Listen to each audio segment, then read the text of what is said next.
Good afternoon বন্ধুরা। আর আজকে চলেছিলাম লিলুয়াতে আজকে মা শীতলার পূর্ণ স্নান আছে এবং পূর্ণ স্নান দেখতে আমিও চলে এসেছি। আর পুরো ভিডিওটা দেখতে থাকো, সাথে থাকো, কিভাবে আমি এলাম এবং কবে হয় এই পুজো এবং কেন উনি মন্দিরের থেকে বেরিয়ে আসেন ভক্তদের দর্শন দেওয়ার জন্য, টোটালটা জানাবো। দেখতে থাকো, সাথে থাকো।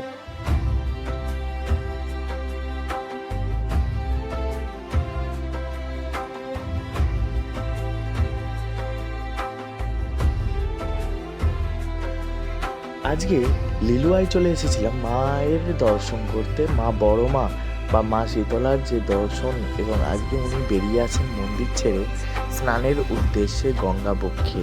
বড় মা এবং বড় মায়ের যে 5 বোন, এনারা আজকে বেরিয়ে আসবেন রাস্তাতে। কারণ বড় মা জানেন তার অনেক ভক্তরা আছেন যারা মাকে দর্শন করতে মন্দির পর্যন্ত পৌঁছাতে পারেন না।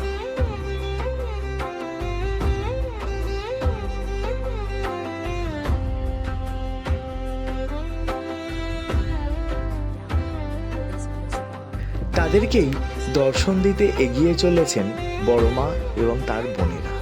শুধুমাত্র ছোট বোনই বেরোন না মন্দির ছেড়ে।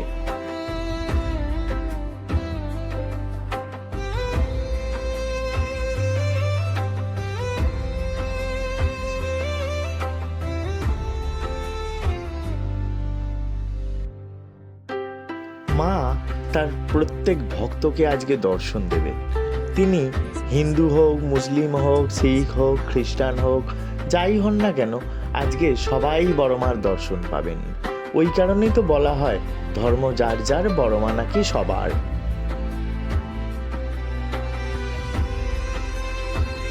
যতই আমি বড়মার মন্দিরের দিকে এগিয়ে চললাম আর বড়মার দিকে এগিয়ে চললাম, ততই ভিড় বাড়তে থাকলো এবং অন্যান্য বোনেদেরও দর্শন পেতে থাকলাম। এটাই ছিল লিলুয়া চার মাথার মোড়। আর এখন ঘড়িতে প্রায় 2টো, ঠিক বড়মা আসার কিছুক্ষণ আগের মুহূর্ত। পুরো লিলুয়ার মোড় ভর্তি শুধু কালো মাথা গিজগিজ করছে। প্রত্যেকে কিন্তু নিষ্ঠা ভরে গতকাল থেকে শুরু করেছে নিরামিষ খাওয়া, কারণ তারা যে প্রত্যেকেই বড়মার পালকি স্পর্শ করবেন।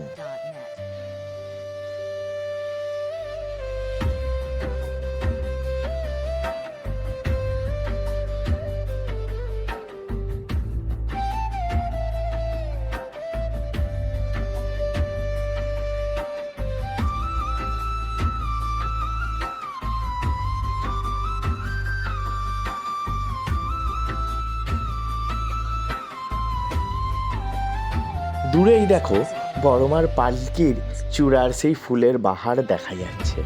বড়মা যেই আসতে শুরু করলেন, অমনি ভিড়টা ঠিক বড়মার দিকে ধাবিত হতে থাকলো। কেন? সবাই স্পর্শ করবে, পালকির একটু ছোঁয়া পাবে এবং বড়মার ছোঁয়া পাবে।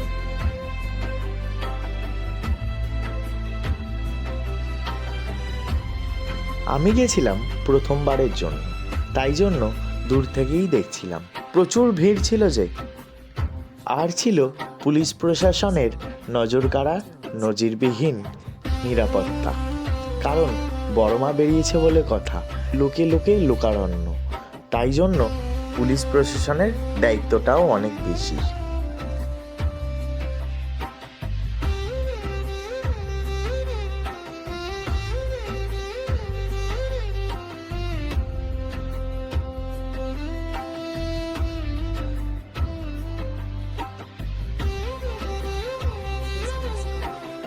প্রত্যেকেই যাতে পালকির স্পর্শ পান, তাই জন্য বড়মা যদি 4 পা এগিয়ে চলেন, 2 পা পিছিয়ে যান, যাতে প্রত্যেকটা মানুষ দর্শন পান। একবার যান রাস্তার ডান দিক ধরে, একবার আবার পিছিয়ে আসেন রাস্তার বাঁ দিক ধরে। দূর থেকে দাঁড়িয়ে দাঁড়িয়ে সেই দৃশ্য উপভোগ করছি আর গায়ে কাঁটা দিয়ে উঠছে। রাস্তায় এত লোক স্পর্শ করবে বলে এগিয়ে চলেছে, আমিও সেই ভিড়ের চাপে এগিয়ে গেলাম বড়মার সামনে। আমি চাইছিলাম না স্পর্শ করব বলে, কারণ আমার পায়ে জুতো ছিল। প্রত্যেকটা মানুষ কিন্তু খালি পায়ে ছিলেন। এটা আমার দেখে খুব খারাপ লাগছিল যে আমি জুতো পরে এসেছি, কি করব, দূর থেকে যেতে হয়েছে যে।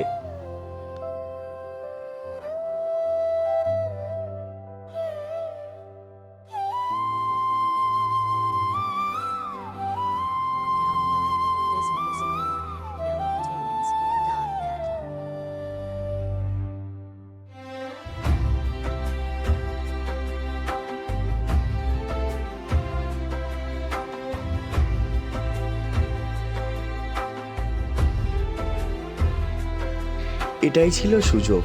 বড়মার কাছে আপনারাও মনোবাঞ্ছা মনোবাসনা মাকে সব কিছু জানিয়ে দিন ভক্তি ভরে।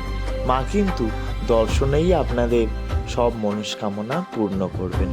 আপনারা ভিডিওটি দেখতে দেখতে অবশ্যই মায়ের কাছে যে যার মনোবাসনা জানিয়ে দিন। মা কিন্তু আজকে অপূর্ব সেজেছেন, সেটা দেখে মনে আলাদাই একটা শান্তি অনুভব হলো। মায়ের কি অপূর্ব লাগছে সেই দর্শন, সেই দৃশ্য।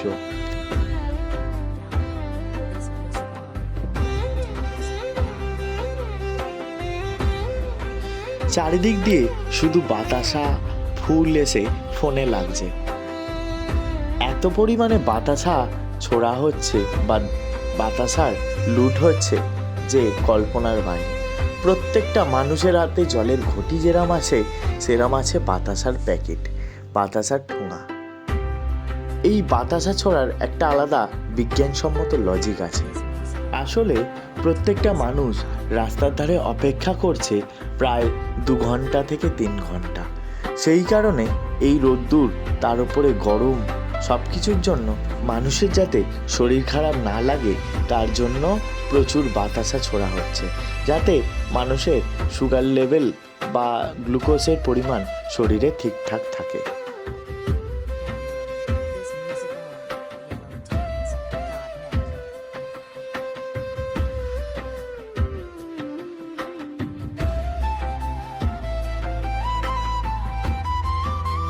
এই যে বড় মা আবার পেছন দিকে পেছোতে শুরু করেছেন আর এগিয়ে এলেন পুরো আমার একদম হাতের নাগালের মধ্যে। আমিও চেয়েছিলাম মাকে একবার স্পর্শ করব, কিন্তু অগত্যা পায়ে জুতো ছিল। পরের বছর আবার যদি বড় মা টানান, আমি ঠিক যাব মায়ের কাছে এবং জুতো ছেড়ে। এমনকি ইচ্ছা আছে বাড়িতেই আমি জুতোটা খুলে খালি পায়ে যাব, যাতে মাকে একটু স্পর্শ করতে পারি। শ্রী শ্রী শীতলা মাতার স্নান দেখতে গিয়ে আমার এই ছবিটি খুব প্রিয় হয়ে গেল, কারণ ছবিটি দেখে মনে হচ্ছে মা যেন স্বয়ং আমার দিকে তাকিয়ে আছেন, আমি যাতে ভালো থাকি সেটাই দেখার জন্য। কারণ মা যে শীতলা, উনি সব কিছু ঠান্ডা করতে এসেছেন, উনি শরীরের রোগ নাড়া মুক্ত করতে এসেছেন। বসন্ত, হাম বসন্ত, পুষ্পাচরা সব কিছু সুস্থ করে ভালো করে তুলবেন প্রত্যেকটা মানুষকে। তাই জন্যই তো উনি আজকে রাস্তায় বেরিয়ে এসেছেন সব রোগ নাড়াকে সরিয়ে দিতে, সব কিছু থেকে মানুষকে, সব জ্বালা থেকে মানুষকে মুক্তি দিতে।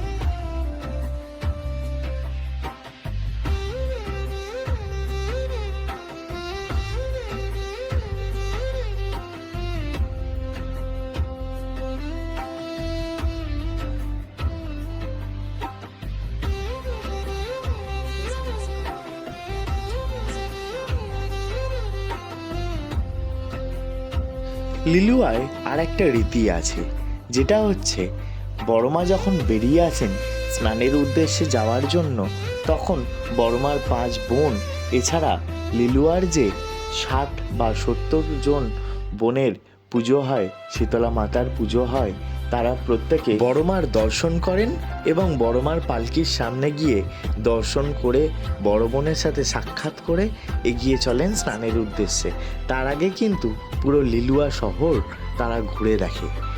প্রত্যেককে দর্শন দেন এবং প্রত্যেককে পালকি ছোঁয়ার সৌভাগ্য করে দেন।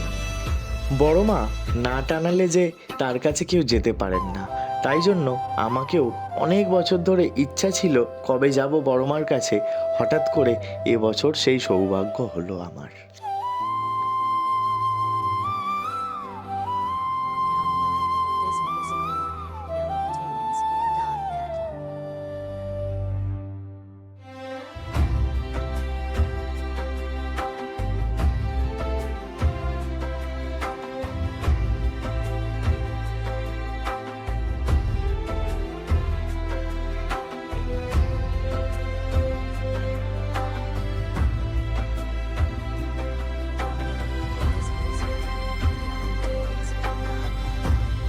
রাস্তাতেই চলছে তাদের পুজো, তাদের চামর ব্যঞ্জন, তাদের আরতি।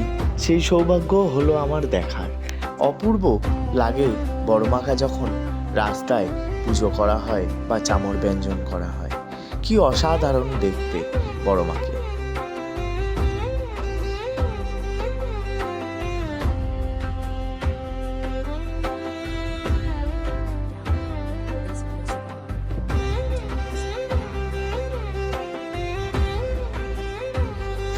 তোমাদেরকে একটা জিনিস বলা হলো না, যেটা হচ্ছে বড়মার কাছে তোমরা আসবে কিভাবে। প্রত্যেককে একটা কথাই বলবো, এই দিন কিন্তু রাস্তা পুরোপুরি বন্ধ থাকে লিলুয়া জুড়ে। তাই জন্য গাড়ি নিয়ে আসলে অনেক দূরে গাড়ি পার্কিং করে তোমাদেরকে হেঁটে আসতে হবে। আর যদি ভাবো এই বাঁধাঘাটে করে লঞ্চের মাধ্যমে আসবে, তাহলেও ভাবনাটা ভুল।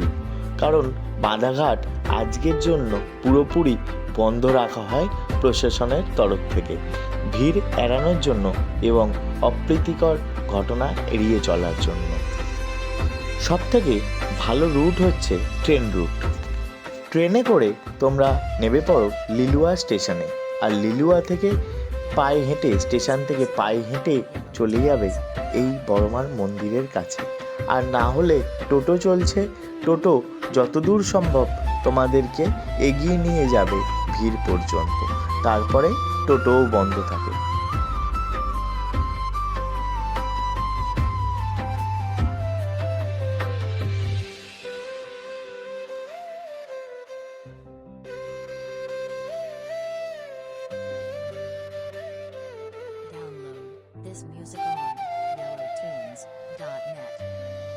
আরও একটা জিনিস বলে রাখা ভালো, তোমরা লিলুয়ার এই চারমাথার মোড়ে দাঁড়ানোর চেষ্টা করো। চারমাথার মোড়ে হয়তো একটু ভিড়টা বেশি, কিন্তু এইখান থেকে প্রত্যেকটা বোন, অর্থাৎ মা শীতলার 5 বোন এবং আরও অন্যান্য যে শীতলা দেবী আছেন, প্রত্যেকেই এই চারমাথার মোড় ধরেই এগিয়ে চলেন বাঁধাঘাটের দিকে স্নানের উদ্দেশ্যে।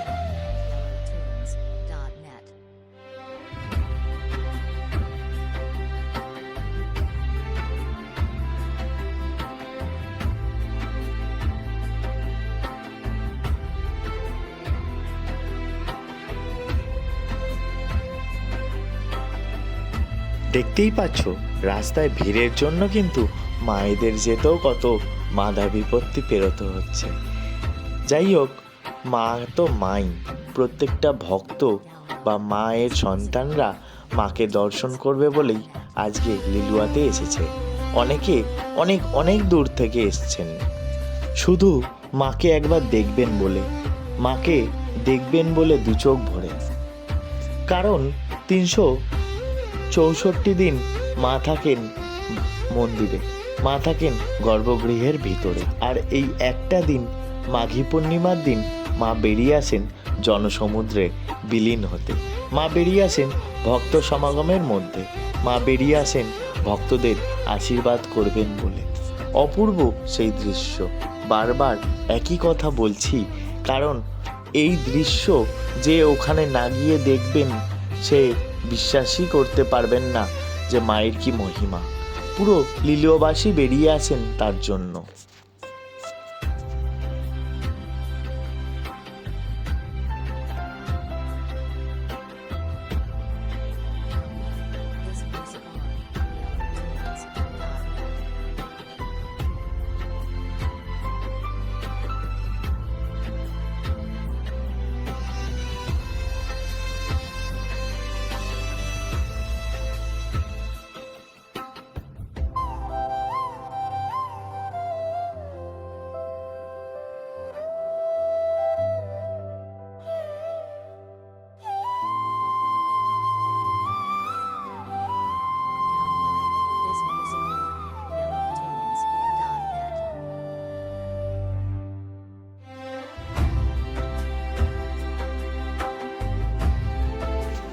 আরও একটা জিনিস লক্ষণীয়, যেটা হচ্ছে মা যখন রাস্তা দিয়ে এগিয়ে চলেন স্নানের উদ্দেশ্যে, মোহর মোহর লোক ভরে পড়েন রাস্তায়।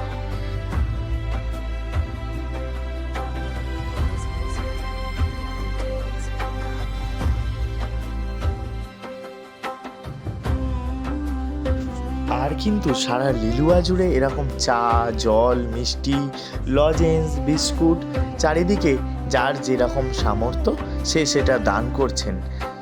জলছত্র করা হয়েছে যাতে মানুষের একটু সুবিধা হয় ভিড়ে থাকতে। যেরকম লক্ষ্য করা যায় তারকেশ্বরে শ্রাবণ মাসে বাবার ভক্তদেরকে সবাই এরকম জল, চা দেয়, ঠিক এখানেও এই একটা দিন প্রত্যেকটা রাস্তার দুপাশে প্রত্যেকটা মানুষ কিন্তু বিতরণ করছেন জল, চা। তবে বাড়ি ফেরার সময় আমি কিন্তু মায়ের প্রসাদও একটু পেয়েছিলাম, সেটা আর ভিডিও করা হয়নি।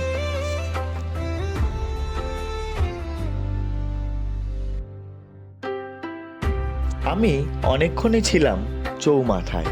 এইবারে মনে হলো একটু বাঁধাঘাটের দিকে যাওয়া যাক, কারণ এক এক করে দেখলাম অনেক ঠাকুর বেরিয়ে আসছেন স্নান সেরে। কিভাবে বুঝলাম? তাদের প্রত্যেকের মুখ ছিল ঢাকা।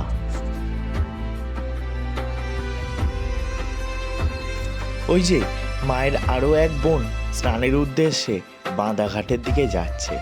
ভক্তরা তার গায়ে হলুদের জল এবং গঙ্গার জল ছেটাচ্ছেন। প্রত্যেকে মাকে একবার নিজে হাতে স্নান করাচ্ছেন। তারপরে তো মা যাবেন গঙ্গায় স্নান করতে। যাওয়ার সময় মুখ খোলা থাকলেও ফেরার সময় মুখ থাকে কাপড় বা গামছা দিয়ে ঢাকা, ঠিক যেন কোনো রমণী স্নান সেরে মুখ ঢেকে বাড়ি যাচ্ছেন।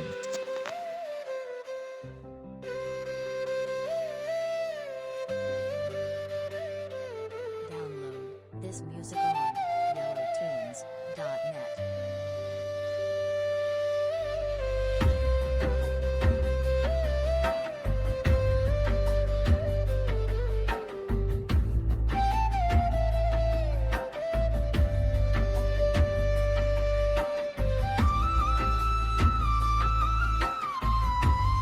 দূরে যে ঘাট দেখা যাচ্ছে, ওই ঘাটেই বেদি করা আছে এবং ওখানেই প্রত্যেকটা পালকি নামানো হচ্ছে এবং সেইখানেই স্নান হচ্ছে মায়ের। তারপরে সেই স্নান সেরে মা যাচ্ছেন গঙ্গার দিকে। গঙ্গা বক্ষে নেবে ভালো করে স্নান সেরে আসছেন মন্দিরের উদ্দেশ্যে। তখন অবশ্য পালকি স্পর্শ করার রীতি নেই এবং মূর্তির দিকে জল দেওয়ারও রীতি নেই। অনেকে দিয়ে দিচ্ছেন ভুল করে। শুধু যে মা চান করছেন তা কিন্তু নয়, একসাথে কিন্তু ঘটের জলও পরিবর্তন করা হচ্ছে আজকের এই পূর্ণ দিনে।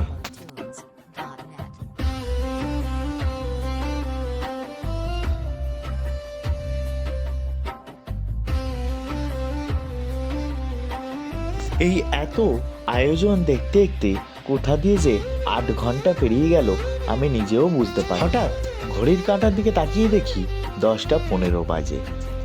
পাশে থাকা কর্তব্যরত একজন অফিসারকে জিজ্ঞেস করলাম, মা অর্থাৎ বড় মা কখন আসবেন স্নানের উদ্দেশ্যে? কর্তব্যরত অফিসার আমাকে জানালেন, মায়ের আসতে তো এখন ঢের দেরি, তার বোনেদের আগে স্নান কমপ্লিট হোক তবে তো মা আসবেন। অন্যান্য বছর তো মা আসতে প্রায় 3টে বেজে যায়। মা স্নান করতে আসেন রাত্রি 3টের সময়, অর্থাৎ ব্রহ্ম মুহূর্তে। আমি দেখলাম আমি বাড়ি থেকে বেরিয়েছি প্রায় 11টার সময়, এখন 10টা 15। এর বেশি দেরি হলে বাড়িতে নয় বকা খাবো, আর না হয় লাস্ট ট্রেনটাও মিস করব। তাই জন্য আর মায়ের দর্শন হলো না, অর্থাৎ স্নানের পরে যে দর্শন সেটা আর হলো না। তোমাদেরকেও তাই জন্য আর সেই দর্শন করাতে পারলাম না। আমি ভাবলাম আর কিছুক্ষণ ওয়েট করে যাই, যদি মা আসেন তাহলে মায়ের দর্শনটা তো হবে। শুধু আমার দর্শনের জন্য অপেক্ষা করছি না আমি, তোমরা যারা আমার ভিডিও নিত্য দেখো তাদেরকেও আমি মায়ের দর্শন করাবো, অর্থাৎ স্নানের দর্শন করাবো বলে ভেবেছিলাম। তবে রাত কিন্তু অনেকটাই হয়েছে। রাস্তায় যেতে পারবো কি না, বা আমি লিলুয়া স্টেশনে গিয়ে লাস্ট ট্রেন পাবো কি না, সেটার কোনো ঠিক ঠিকানা নেই। তাই জন্য দেরি না করে আমি এগিয়ে এলাম স্টেশনের উদ্দেশ্যে। রাস্তায় আরও কিছু দেবীর মূর্তি দেখে আমি আবার থমকে দাঁড়িয়ে গেলাম। বারবার খালি মনে হচ্ছে মা হয়তো এই আসছে বড় মা। তবে ঘাট চত্বরে এত বেশি মাকে উদ্দেশ্য করে জল দেওয়া হচ্ছে এবং এত বেশি রাস্তায় জল পড়ে আছে যে হাওয়া দিতে বেশ ভালোই ঠান্ডা লাগছিল। এখনো তো শীত একটুখানি আছে, শীত পুরোপুরি বিদায় নেয়নি শহর কলকাতা থেকে। আর মাও কিন্তু শাল ফেলে দিয়ে বেরিয়ে পড়েছেন স্নানের উদ্দেশ্যে। তিনি যে শীতলা, তিনি তো শীতল থাকতেই পছন্দ করেন।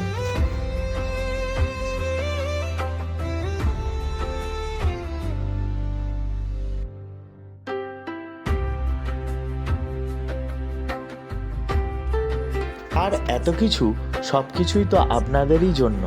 যদি আপনাদের কাছে একটু ভালো কিছু পাঠানো যায়, ভালো কিছু আপনাদের জন্য তৈরি করা যায়, অবশ্যই ভালো লাগলে ভিডিওটি শেয়ার করে দেবেন এবং চ্যানেলটি সাবস্ক্রাইব করে আমাকে আশীর্বাদ করবেন। আবার দেখা হবে অন্য ভিডিওতে, অন্য জায়গায়, অন্য কোনো স্থানে। চলো আজকের মতো এখানে ভিডিওটা সমাপ্ত হতে চলেছে। শুভরাত্রি, সবাই ভালো থাকবেন, সুস্থ থাকবেন।